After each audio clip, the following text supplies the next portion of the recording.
છોટાઉદેપુરની ઉર્દુ શાળા નંબર 2માં ઘઉંમાં જીવાતો જોવા મળતા વાલીઓએ હોબાળો મચાવ્યો। શું જીવાતોવાળું અનાજ બાળકોને આપવામાં આવતું હશે તે એક પ્રશ્ન છે।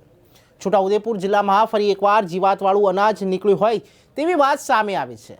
છોટાઉદેપુરમાં નગરમાં આવેલી ઉર્દુ શાળા નંબર 2માં ઘઉંમાં જીવાતો જોવા મળી હતી, જેથી વાલીઓએ હોબાળો મચાવ્યો હતો। વાલીઓએ હોબાળો મચાવતા સમગ્ર ઘટના બહાર આવી છે। નાઝનીન છે અને આ ઉર્દુ શાળાની સામેના ફળિયામાં રહું છું અને મારી બેનના છોકરાઓ શાળામાં ભણે છે। અમારે આજે બધાની વાલીઓની રિક્વેસ્ટ આવતી હતી કે છોકરાઓને રેગ્યુલર ખાવાનું નથી આપતા કે સારું ક્વોલિટીનું ખાવાનું નથી આપતા, તેથી અમારે આજે પ્રેસ રિપોર્ટરો સાથે સ્કૂલમાં નિરીક્ષણ કરાવ્યા કે છોકરાઓ કેવી રીતે ખાવાનું ખાય છે। તો જોયું તો ઘઉંમાં બહુ બધા ધનેરિયા હતા, ચોખાઓમાં બહુ બધા ખરાબ હતું।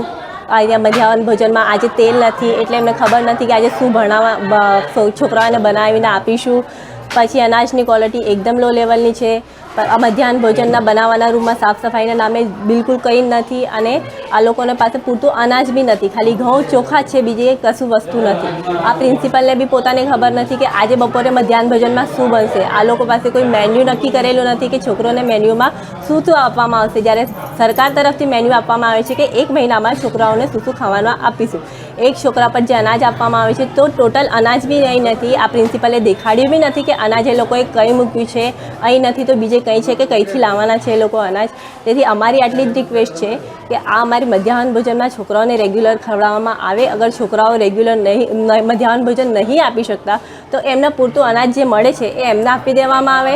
વાલીઓમાંથી, ફળિયામાંથી અને બીજી બધા જે અમારા આગેવાનોમાં છે એમાંથી એક કોઈ વ્યક્તિને એસએમસી સ્કૂલ મેનેજમેન્ટ મિટિંગમાં મૂકવામાં આવે અને દર 15 દિવસે મિટિંગ થાય।